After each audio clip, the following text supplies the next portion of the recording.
Les larmes de Benjamin Mendy après le verdict du tribunal. Kyle Walker et le Bayern Munich trouvent un accord de principe. Bonsoir à vous, chers amis téléspectateurs d'Afrique Sport. C'est un réel plaisir de vous retrouver dans votre journal du soir, le récapitulatif des informations sportives de la journée. Mais avant de débuter, abonnez-vous sur cette chaîne pour ne rien rater de l'actualité. N'oubliez pas d'activer la cloche de notification. Chers amis, nous allons débuter ce tour de l'actualité avec le joueur sénégalais Formose Mendy, actuellement dans le viseur de l'OGC Nice, le joueur qui évolue du côté d'Amiens, le défenseur sénégalais Formose Mendy. C'est Nice qui avance en parallèle pour essayer de le décrocher. D'après les informations du site spécialisé Foot Mercato, les Aiglons discutent avec Amiens au sujet du défenseur Formose Mendy, un joueur dont le prix a été fixé entre 7 et 8 millions d'euros. D'après Amiens qui privilégie un transfert sec de son côté, l'OGC Nice préfère un prêt avec option d'achat. Que pensez-vous de ce transfert? Donnez vos avis en commentaire. Ensuite, nous allons parler de Loïs Openda qui rejoint officiellement le RB Leipzig. Le club allemand a fini par s'offrir les services de Loïs Openda. Le buteur belge fait l'objet de transfert à presque 50 millions d'euros. Le joueur de 23 ans quitte le club français de première division, le RC Lens, pour le RB Leipzig. Il signe un contrat de 5 ans jusqu'en juin 2028. L'attaquant belge portera le maillot numéro 17 pour nous à l'avenir, communique le club allemand. Que pensez-vous, chers amis, de ce transfert de Loïs Openda? Vous donnez vos avis aussi en commentaire. Ensuite, nous restons en France pour parler de l'Olympique de Marseille, le club français qui est à la recherche des attaquants. Après, le départ d'Alexis Sanchez qui a été annoncé par la presse, il y a Iliman Ndiaye qui est tantôt annoncé du côté du club français comme son club de cœur, qu'il veut rejoindre l'Olympique de Marseille, qui se prépare d'ailleurs à faire une offre. Ensuite, il y a Pierre-Emerick Aubameyang, souvent annoncé du côté du Barça. Il est aussi annoncé du côté de l'Olympique de Marseille, qui est dans le viseur de l'attaquant gabonais. Actuellement, Pierre-Emerick Aubameyang est à la recherche d'un attaquant dans la mesure où le dossier Alexis Sanchez prend une mauvaise tournure. L'OM place ses pions pour faire venir Pierre-Emerick Aubameyang, un gros coup souhaité par Marcelino en personne et en même temps souhaité par la direction de l'Olympique de Marseille.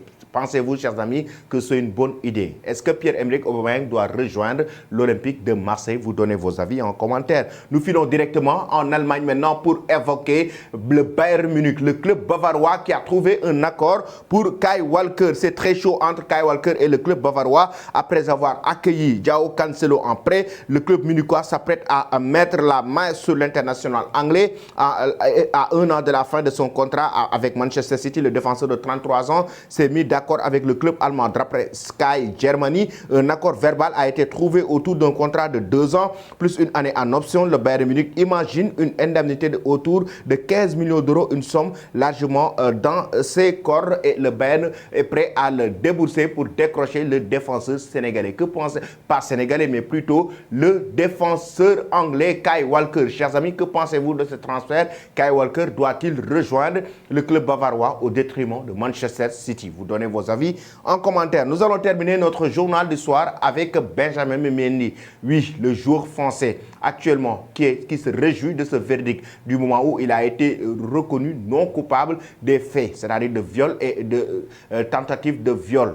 3 ans que ça a complètement plombé sa carrière de footballeur, et il est heureux de la décision. Le champion du monde 2018 a fondu en larmes après le verdict du tribunal. Un sacré dénouement dans ce dossier à rallonge. Le footballeur français, désormais ancien joueur de Manchester City, s'est réjoui à la décision des jurés du tribunal de Chester, très ému. Il a fondu en larmes sur le banc des accusés en termes d'un long procès qui lui a donné gain de cause, a précisé le Manchester Evening News, que Benjamin Mendy a même pleuré dans la salle. Et après avoir consommé le verdict, c'est-à-dire après le verdict du tribunal, après avoir connu qu'il est carrément non coupable des faits qui lui ont été reprochés, Benjamin Mendy, au micro d'un journaliste, a carrément évoqué qu'il se réjouit de cette consécration, qui se réjouit de cette décision, raison pour laquelle il a terminé par Alhamdoulilah. Ça veut dire oui, il rend grâce à Dieu. Benjamin Mendy en larmes, il était très ému par rapport à ce dossier. Chers amis, que pensez-vous de cette situation? Doit-on arrêter